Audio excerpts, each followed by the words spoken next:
Mark, I'm going to say good morning to you. Thank you for getting up. I know for comics, not easy to get up in the morning like this. So thank you for your time. How's your day going so far? I woke up for you. I appreciate that.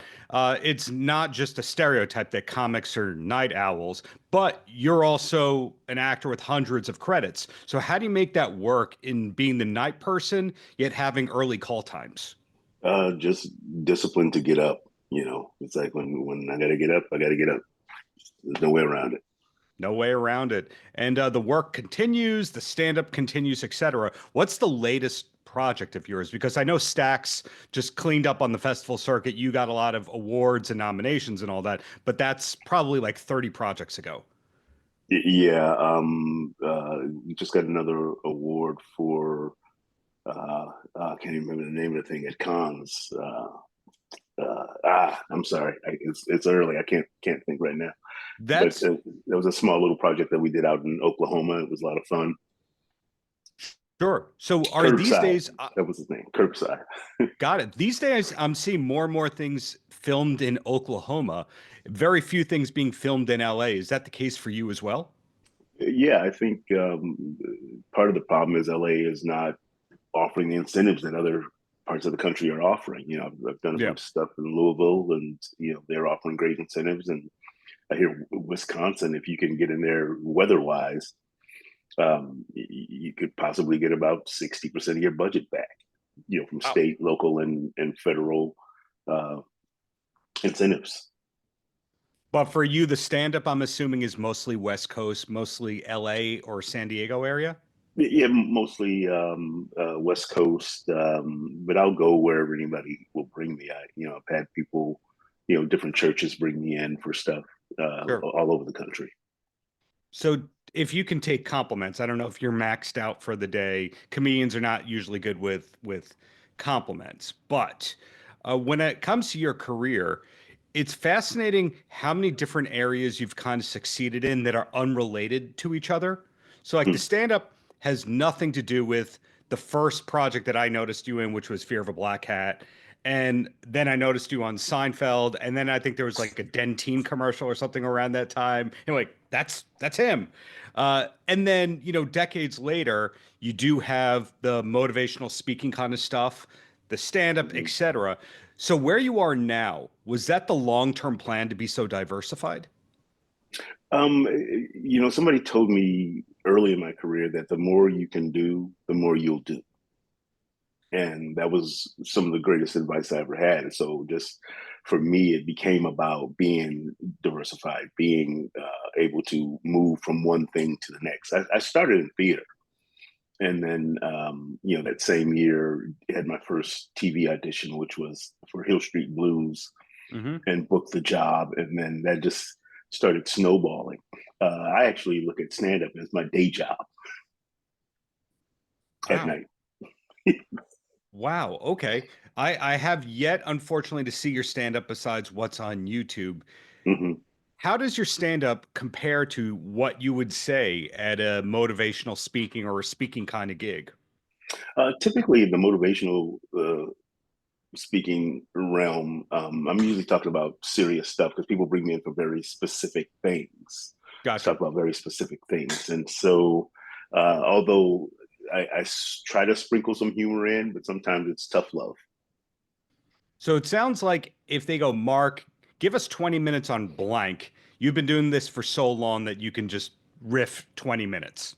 Well, I won't riff. I'll thoughtfully put together an outline, and that will lead me into what I'm going to say. I know exactly the things I'm going to talk about, the topics I'm going to talk about, and what leads me to what leads me to what leads me to the end. Gotcha. So there was a point in your career though where the stand-up wasn't the day job, that the acting, the guest appearances, etc., I'm assuming was the focus. um, I don't know. I think even early in my career, I used to say that stand up is my day job, even when I had a day job. you know, Mhm. because early in stand up, you're not making a lot of money. $100 here, $100 there, and driving to every gig, no matter where it was, just because you couldn't afford to fly, and clubs typically wouldn't fly an opener. But then I was very fortunate to work with a bunch of headliners early in my career who would bring me along with them, and that's how I learned how to do it. And it's one of those things where you set out to do something, and your life will take you in a different direction. And that's kind of what happened with stand up. It's like I had 3 years where I was so busy as an actor that I didn't have time to do stand up, or didn't make time to do it. Mm-hmm. And which was one of the best things that happened to me, comedy wise, because when I came back to get into it again, my act didn't fit. I had outgrown it. And so I had to rewrite my entire act. And that pushed me into a space where I wanted to be very clean. Because one of the headliners that I was working for, he says, Mark, if you always write clean, you can work anywhere. Was that Seinfeld by chance? Because I know he's on your No, credits and he's clean. that was Robin Harris. Who told me that, and because I would work with him at Combiac Theater in LA on a Thursday and Friday night, and then on a Saturday afternoon we'd be in a park at 2:00, and that really forced you to be clean because there's families there. Yeah, Robin Harris, believe it or not, gets name checked every Jay Moore podcast when they say who's the best comic who didn't reach the superstar level that should have. Robin Harris is usually answer number one. He was on his way when he passed. He was so funny. It's like Comedy Act Theater. Although it was a platform for a lot of Black comics to get work and to learn how to do it, but people came to see him. He hosted the show. Mm-hmm. And it was packed every night that place was open because of Rob. Sure. But as I alluded to before, I said the name Seinfeld before you could, because when we go through the credits back in the day, you opened up for Seinfeld and Dangerfield and all that. Dangerfield is a point of curiosity for me, because I know a lot of young comics got their start writing his material, whether or not he wants to admit that he was using writers and that kind of a thing. Yeah. But was there a period in your career when you were trying to be more of a writer than a comic? No, I think now I'm writing more now than I ever did, but it's basically for me, and then I'm writing like TV and film kind of projects. So that's where my writing is at this point. So But I never wanted to write for other people. So it was never like, I got to get staffed on this show so I can get the pension and the easy work. Never the goal. No, because once I started as an actor, once I joined SAG, I've never been without the health insurance, and so that means I was making enough money to make the health insurance, which fed into the pension, and so yeah, never worried about that. Cool. One of the names I dropped earlier, Fear of a Black Hat. Oh yeah. I think I'd have to imagine that's one of the most referenced things of your career, for better and for worse. Did you have any idea or inkling when you were doing that, hey, this is going to be a tentpole of my career? We actually thought it was going to be bigger than it was, and so what happened was ITC. We did a short called "The Trial of NWH," and then ITC Entertainment Group decided, hey, let's shoot this feature.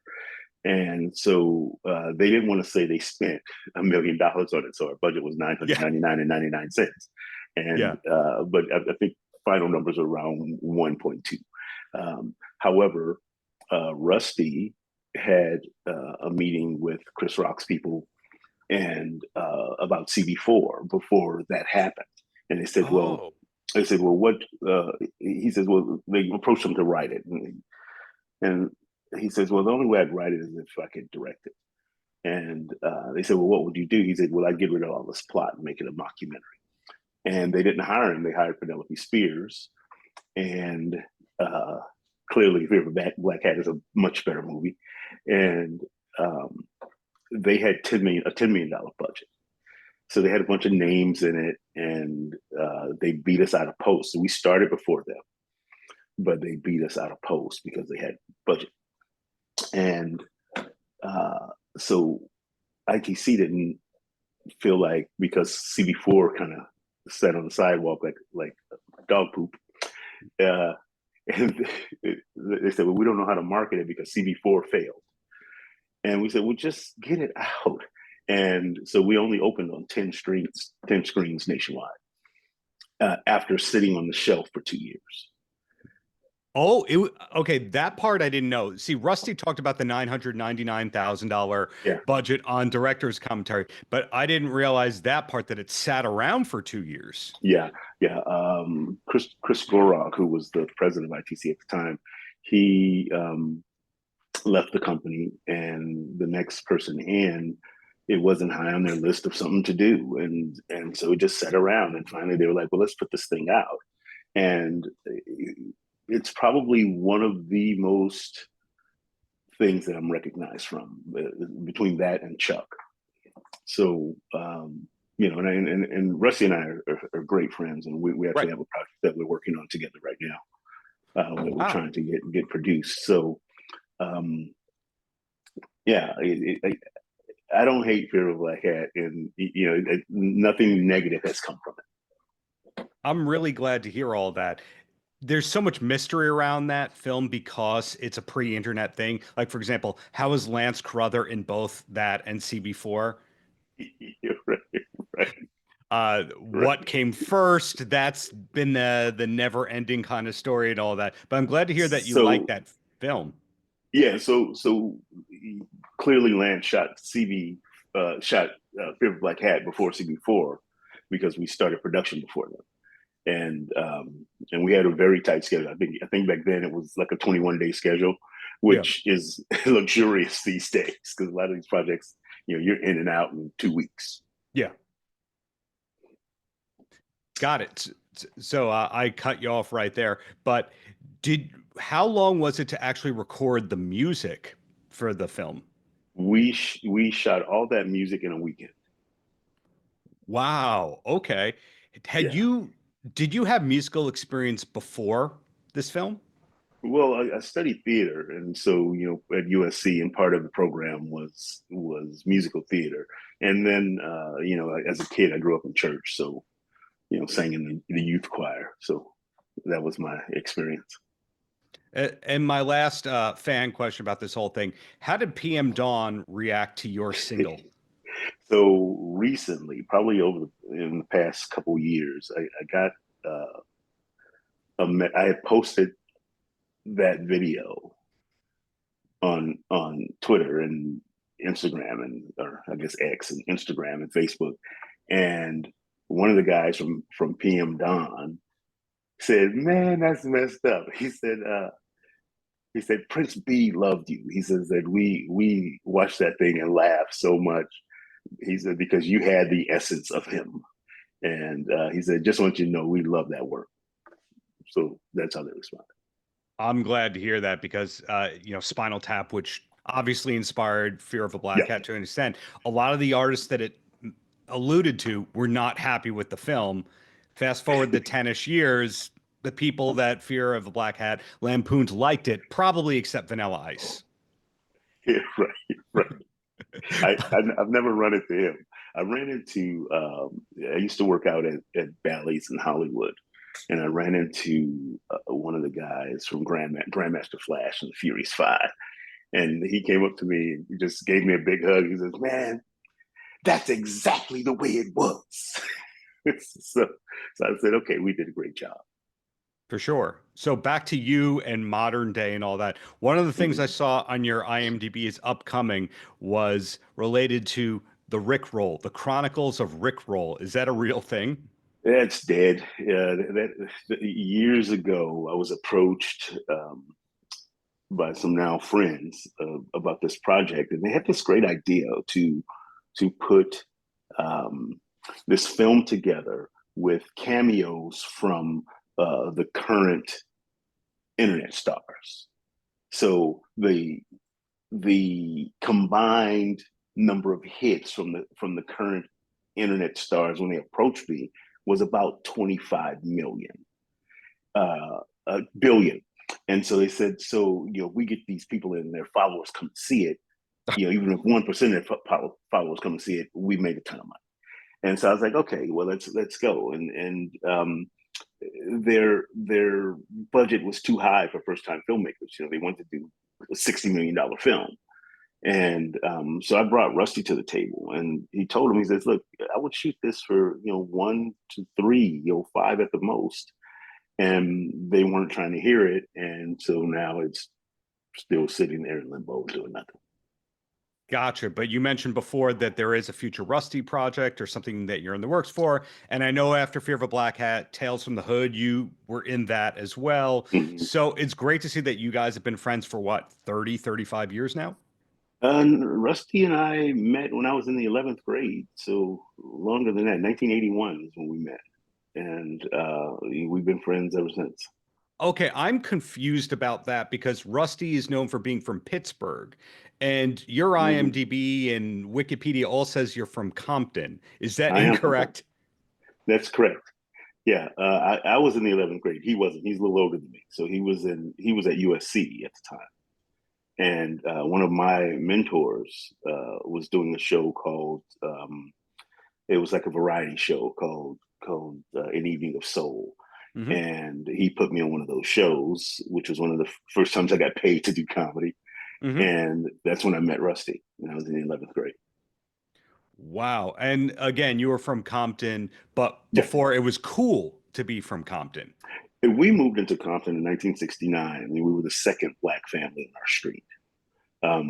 If you saw the series Them, Hmm.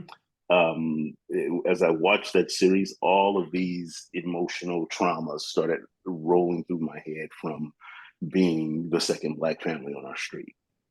And by '74, the phenomenon known as white flight happened, and all the white people moved out of Compton. Yeah. And so I never really looked at Compton as being like this dangerous place, because it changed while we were there. And it's just like any other neighborhood in America. This couple of blocks are good. You go over 3 more blocks of that's probably you shouldn't go over there. So yeah. Comparable to that here on Long Island, there's a town called Roosevelt, which gave the world Eddie Murphy and all that kind of stuff. Yeah, yeah. And Howard Stern grew up in that same town until he was like 10 or 12 or something like Hmm. that. So you're right, that happens everywhere. But now when you go to Compton, you get off the plane at LAX and you go arena, stadium, and you go, I don't think this is the same Compton that Mark grew up in. Yeah, it's a little different. It started to gentrify. Um, I literally grew up around the corner from Suge Knight. So there was a house directly across the street from me. Suge lived on the next block behind that house, and wasn't a gangster when we were growing up. He was a student athlete. Yeah. Yeah, So yeah, legit football player. And my yeah. my theory on him, you'll tell me if I'm wrong about this, is he had to become tough because his name is Marion. But everybody called him Suge when we were kids. Because his grandmother called him Suge, and it stuck. That's fantastic. So Yeah. again, bring it forward to the now. Do we know the next project that we're allowed to know about that we're going to see you in? Because oftentimes you'll have 5 things in the can, but the variety.com embargo hasn't lifted and you don't want to offend that Right. publicist and that kind of a thing. Right. Right. I have 2 projects that we just completed. One, it's a series. It's going to be streaming. That's all I can say about it. It's really funny. And Hmm. then another is a series that's also really funny that I can't talk about, from the same producers. So um, look out, it's coming. And neither of those are the Rusty project mentioned, correct? No, no. Rusty and I, we are currently pitching a show that we think has legs, and people will be excited about that when it comes out. So what I'm hearing is you're not sitting around doing nothing aside from when you're waiting to go on stage. And Right, right. the work is coming, the IMDb keeps updating, and we just have to figure out when we're allowed to know about stuff. But what's the best Yeah. way to track your stuff? Is it Instagram? Yeah, Instagram. I typically post when stuff is coming out, and I'll shoot you an email when I can talk about those other projects. Awesome. And last Yeah. question, what's the biggest hobby or most prominent thing that you do when you're not working? Because all we know about you is here's a guy who's been working for decades. He's most of the time funny on the screen, like 20% of the time is dramatic and or threatening, but we don't know anything about you, the human being. So for example, are you a secret golfer? Are you into punk rock? Is there anything else? I like to shoot sporting clays, so I'm kind of a shotgun sports kind of guy. Wow. Have you ever seen Dave Grohl at the skeet shooting range? No, no, no. Is he a beast? Or word is that that's his like main hobby when he's not doing the family thing or the rock thing. So, oh well. Yeah, I like it. It's I was invited to a event and celebrity event and had never done it before. So went to P2K Sports in San Diego and kind of taught myself how to do it. And then got to the tournament and shot about 66% with a different shotgun at every station. And then I bought a shotgun and the bug had me. And I started shooting all the time. And then I took a lesson with Dan Carlisle, who told my friend Paul, who had me take this lesson with him. He told Paul, he said he thought I could be one of the best shooters in the world if I had time to practice it. Because my instincts are good. It's like the way I see it is the way you should look at it. Like some people kind of aim, but when you play baseball, you don't aim your bat at the ball. Your hands just know where to go. Yeah. And it's the same thing with shotgun, when you're shooting the clays. It's like the slow ones get me though, because I have time to think. I'm like, oh, there it is. I'm gonna mount the gun and then I start freaking out. But as long as it's not before 10 a.m. Exactly. Mark, thank you for the decades of great art. Looking forward to what's to come and really appreciate your time. Thank you, Darren. Paltrocast.